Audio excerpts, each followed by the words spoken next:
Wow, I'm presenting this. Oh.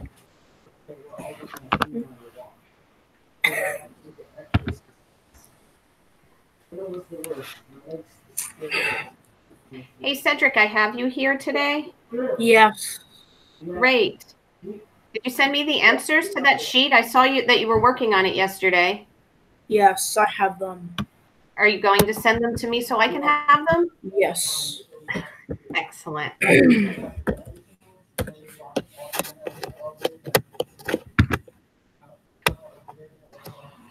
Can you guys see my screen? Yeah. Okay. Yeah. Good. So your Sum Dog Challenge is due on Friday. This is a shorter one with just 50 questions. And Cassie and Serena are done. All right. So you guys have full credit already. Nathan's 70% done. Okay, Dante's 24% done. Nicholas Mark's 8%. Nicholas and Matthew and Cedric, you haven't started yet. Oh. You haven't signed on since last Thursday at 9:10. Okay. All right. So those are the things that you need to be doing, when you're practicing your schoolwork, because I put in problems that should be pretty good questions, to keep your math skills up. So when you have some time today, go ahead in there and answer some questions. Okay. Okay. Right. What am I missing right now?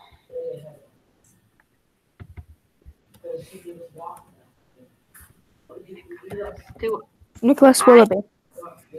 Nicholas Willoughby. Oh, there's Matthew. Good morning, Matthew. Matthew, can you hear me? Yes, my mic was muted. Oh, okay. We were just looking at the Sum Dog Challenge that's due Friday. And here you are. So you have 50 questions that you need to answer by Friday. Yeah, I know. Okay. All right. Now I'm going to put on my list here that Cassie is also done. Girl power, girls. Okay, we're gonna go over our homework that you had last night. Did you have any questions for me, like before we start going over it, that there's something that sticks out to you that you wanted to ask? I was struggling on it yesterday, and I asked Mom for help, so they didn't really know about that stuff. So I was going to visit you this morning. I went over it again. I did what I could, but I did what I couldn't do what I couldn't do, so. Okay. Anyone else?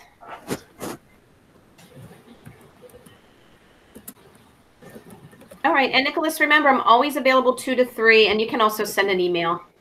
Okay. Thank you. Mm-hmm. Okay. Let's take a look at number 1.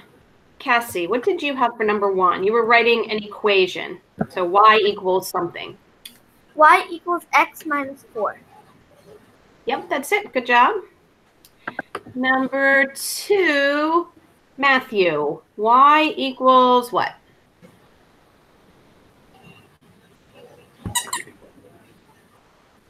All right, I'm not even opening the right page. All right, it's page 48.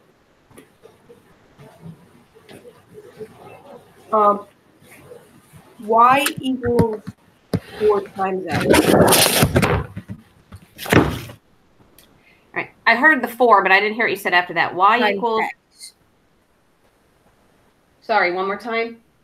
Y equals 4 times X. Yes, good. Y equals 4 times X. And we could just write that like 4X. Good. Number 3, Nathan.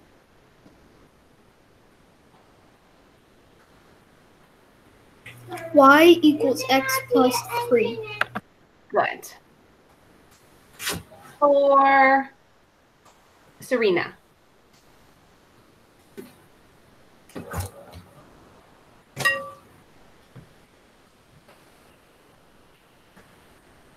You're muted, Serena. Oh, okay. Serena says her mic is not working. That happens to me sometimes. I'm going to jump back up to Cassie for that one. What number? 4. Y equals 6X. Well, if I did 6 times X, and if X is 12, then Y would be 72. Oh, I'm sorry. Oh.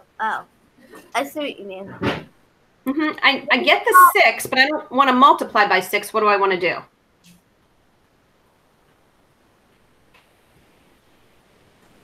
Divide.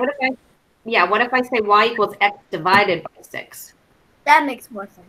Okay, good. All right, number 5, they give us a story where this person is downloading a song and it costs $1.35 to download it. 2 songs cost $2.70. You're going to fill that in the chart. Under the 2, put $2.70. Under the 5, $6.75.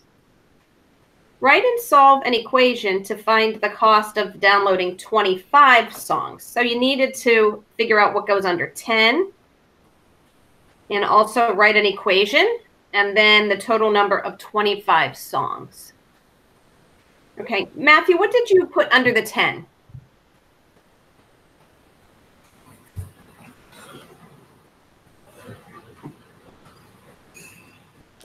For 10? Under the 10 in the chart. Yeah. I think I skipped that one, but I did the rest of the problem. Okay, so you have like a blank box under the Yeah. 10? I don't know Nathan, I don't know how Nathan, what did you put under the 10, Nathan? Under the 10, I put $13.50. Good. Okay, and then number of songs equals N. What is the cost, Nathan?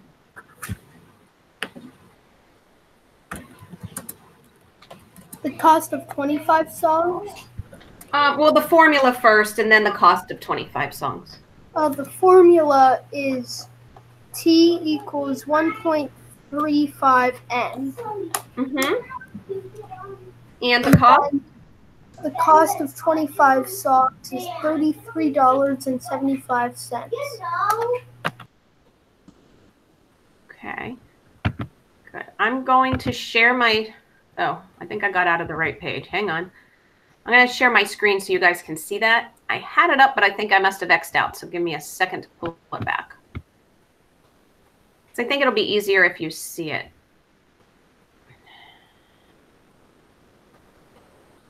Can you still see my screen? Anyone? Yes, I can see your screen. Oh, yeah. Thank you. Okay. Page 348.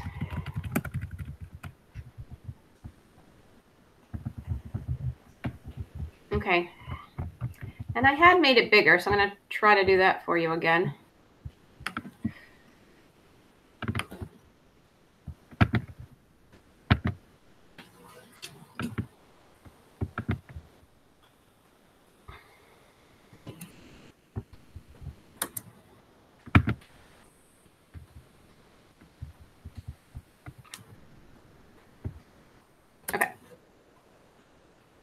So you can check your answers with that. The number 6, it said explain how to use a table to write an equation that represents a relationship.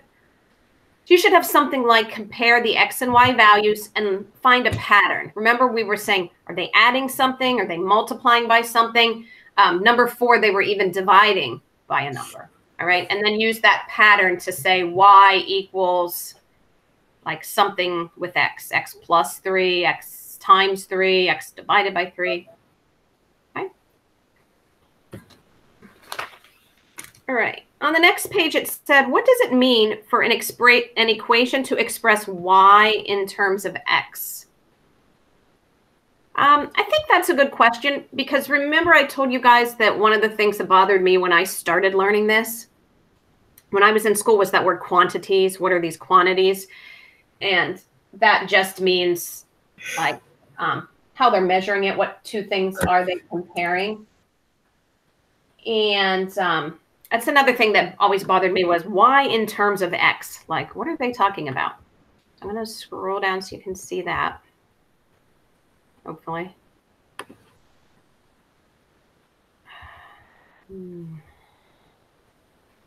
It is on page 349, right?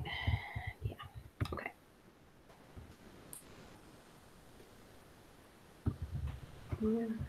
Okay. We're almost there. Okay. The variable y is on one side of the equation. The expression on the other side shows the relationship. Okay, so we're going to say y equals on one side, and the other side we're just going to say, how is it related to x? Are we adding something to it? Are we multiplying something to it? Are we dividing it by something? Okay, so that's all it means. It does sound really weird, like when it says express y in terms of x.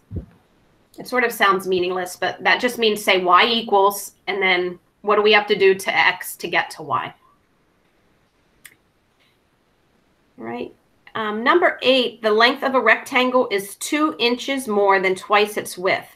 Write an expression relating the length to its width. All right, so we're going to use L for length. That would sort of be like your y, but we're just going to call it L because they told us to. Right? It's twice the width and 2 inches more. So length is 2w plus 2. Okay. If you didn't get that one, don't be upset, because you really get used to writing these once like you get into algebra, and we're just beginning. So you're just learning. So it's okay if you weren't sure what to put there. Nicholas, like we were saying, you had some trouble with these. That's okay, because the more you do it and you get familiar with it, it gets easier. Number 9, it said compare the y values. Look for a pattern. What pattern do you see, and how can you write that? Okay, so we look at the numbers, and we could see it's like we're dividing by 4. And they said the y value is 1/4 the value of x. So write an equation that relates to y 1/4 of x. You could say y equals 1/4 x, or you could say y equals x divided by 4. Okay, dividing by 4 and multiplying by 1/4 is the same thing. So either way. Right. Number 10, there was a problem with it. The student modeled the relationship as x equals 4y. What's the error? And then write the equation correctly. The student switched the variables. Okay, so you should have said that. It should say y equals 4x, not x equals 4y. All right, so that's right here. Number 11, Marvin earns $8.25 an hour at his summer job, and he wants to buy a video game system that costs $206.25. Write an equation to model the relationship between the number of hours worked and the amount earned. Okay, so E for earned equals $8.25 times H.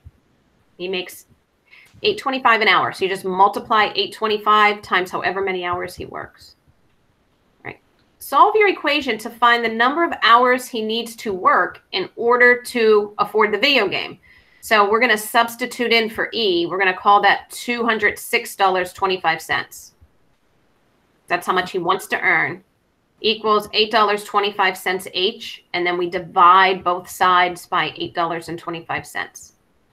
Right. He needs to work 25 hours, and he'll have enough money. Okay, so you should have 25 hours for that one. Okay. Again, those are a little hard when we're starting out, so it's okay if you didn't have it yet, because we're learning. I have it. Awesome. Good job. All right, there was one more question at the top of the next page I wanted you to do. For every hour that Noah studies, his test score goes up 3 points. Explain which is the independent and which is the dependent variable, and write an equation to model the relationship between the hours studied and the increase in his test score. Right. The independent variable is the hours studied, and think about it, that's time, right? How many hours you study, and we said time is independent. Okay. Its value does not depend on anything else, but the dependent variable is the test score, right? The test score depends on how many hours he studies. S equals 3H. His score equals 3. So let me see this. His test score goes up 3 points. I feel like it should be, his score goes up. Oh, his score goes up 3 points for every hour. Okay. His score, and that's how much his score goes up, not his total score.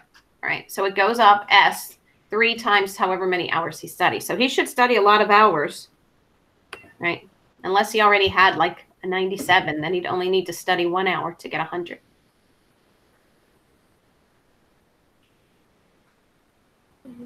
Okay. Let's look at the next one and do that one together. 13. Compare the y values in the table to the corresponding x values.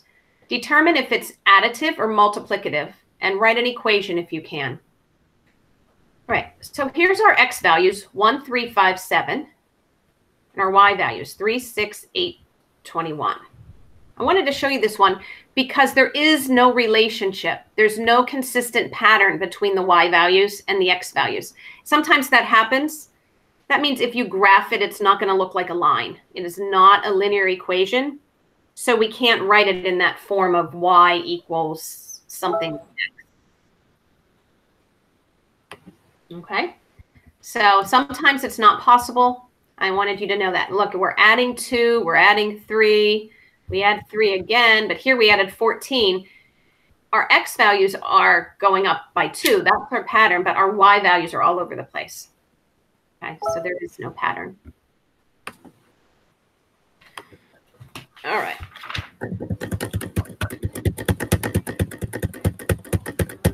All right, go ahead and look at page 351.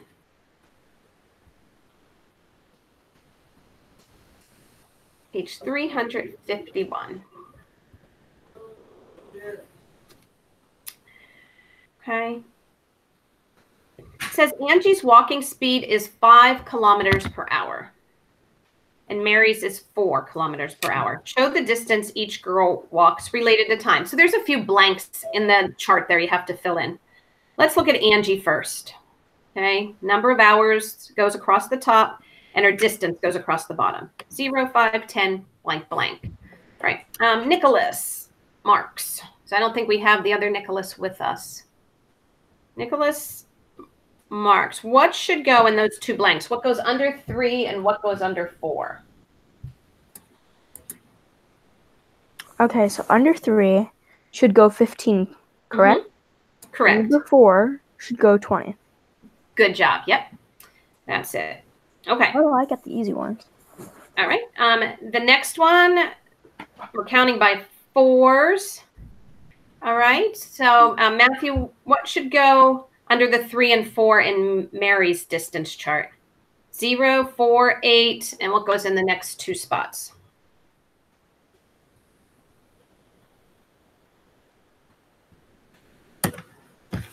$12 and $16. Yep. Good job. Okay. Let's look at B. Each girl makes a graph showing her distance y as it depends on x. Okay. Plot the points from the table and connect them with a line. So they want you to graph those points. Graph the point 0, 0 for Angie and the point 1, 5. The point 2, 10. Right? 315 and 420. And when you graph those and connect them, you should have a straight line.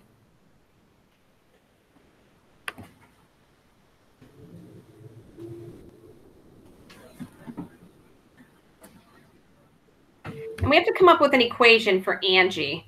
So how are those related? What would we do for the y equals? Cassie, what would you put for y equals for Angie? Y equals X times 5. Good. And you could just write that y equals 5x. That means the same thing. Oh, yeah. Okay, so y equals x times 5. We could write that like y equals 5x. All right, for Mary's chart, you could do the same thing. You plot the points from Mary's chart, and that one's going to be y equals 4x. Okay, because Mary doesn't go as far. Mary's like Mrs. Palmer. She walks a little slower.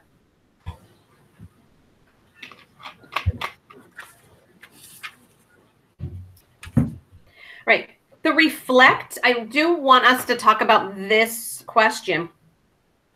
It says, how can you use the tables to determine which girl is walking faster? Okay, how can you use the tables? And then it says, how can you use the graph? So if I didn't have the graph and I'm just looking at the tables, all right, for the first part, I want you to answer that. Compare the distance. Maybe I could type that in here and you guys can see can you see what I'm typing? Maybe, No. All right, I'm gonna try it again. Compare the, all right, I'm gonna type it in and then I'll have to hit send, I think. Walked after the same amount of time. Go. Okay. For the first part, compare the distance walked after the same amount of time.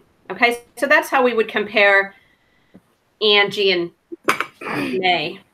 I guess it's not Mary, it's May. And we said we could see by looking at that, Angie walks faster. But the second part said, how can you use the graphs? I want you to look at those graphs that you drew. Okay, and for that part of the answer, you're going to say, compare the steepness of the graphs. All right, that's going to be something that we're going to notice. How quickly things change is going to be from the steepness of a graph, the slope of the graph, right? That's something we'll use in algebra.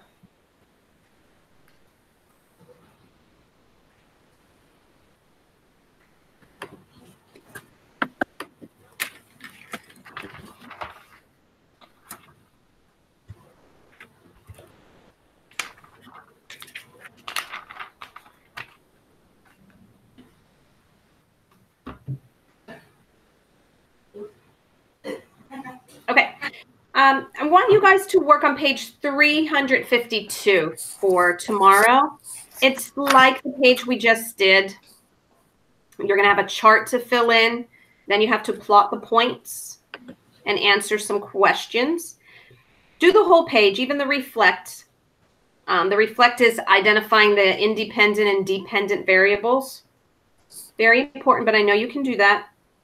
And then the other reflect question, they want you to draw a line through the points, right? Find the point where Cherise spends $18 at the gift shop. Use it to find out how much she would spend if she spent $18 at the gift shop. Okay. And then use the equation to make sure your answer's right. Okay. So we'll do page 352 for tomorrow. And then tomorrow's our last day of class this week because we go on Easter break. All right. Until when? We have off Thursday, Friday, and Monday. We have off. So we'll have class tomorrow and then not again until next Tuesday. Okay. But those of you that didn't finish your sum dog, you'll still have until Friday to get that done. One other thing I wanted to talk to you about before you leave me is, so who am I missing? I've lost somebody. I have Cassie. Did I lose Serena? You lost Serena. Okay. So when you guys see Serena, like in your next class, make sure you tell her this too. And also Nicholas Willoughby. Mrs. Hauk was talking about some music project in our meeting the other day that kids didn't do. So look and see if you have a music project. I don't know if it's 6th grade or not, but do you know if Mrs. Hauk gave you a music project? Like an assignment to do for music? She gave us them last week, and she also gave us 3 more for this week. 3 more. Okay. So, but are you guys doing them? Some of you, all of you? Yes? I didn't notice them. Yeah, I didn't know. You didn't know they were there. Okay, so that's why I'm reminding you. All right. Hey, Matthew, this will be fun for you. Music projects. Yep. Doesn't get any better. And the other thing is I sent a parent square yesterday, so maybe your parents told you. It's about making a card or like a note for an essential worker. And it's kind of something Father Marco wants us to do as a school to have the kids. So if you could draw like a nice picture and say thank you, for an essential worker, and just think about the doctors working out there and the nurses and the police officers and firemen, the people at the grocery stores that are there every day, right? And, countless other people I can't even think of, but just to say thank you to them because they're out there, doing some jobs that need to be done, even though it's a scary time. So if you could make that, and what Father Marco wants you to do, and Mrs. Winters, is you're going to have to take a picture of it somehow if you can and send it to me. So if you probably don't have a phone. So if you don't, maybe you could ask Mom or Dad to take a picture of it and send it to Mrs. Palmer's email. I put the email in the parent square, so Mom and Dad will know it. Okay. Okay? All right, that's it, guys. Thank you. You're welcome. Have a great day. Thanks, you too. Bye. Bye. Bye. I don't know if you noticed, but I had to leave class like for a second because my dog stole a towel from the kitchen. He did? She did, yeah. She's a rascal. A little bit. Yeah, she's chewing my backpack now. Yeah, that's going to go on for quite a while. Yeah. The thing is that she's about like 4 months now, and she's not even housebroken yet. We have not gotten any progress on her. Uh-oh. And all of her brothers are the same way, so I think all of them Really? are really, really dense. Well, she's a cutie, though. Yeah. All right. Have a good day, Matthew. Yep. Bye-bye. Bye. Bye, Nathan.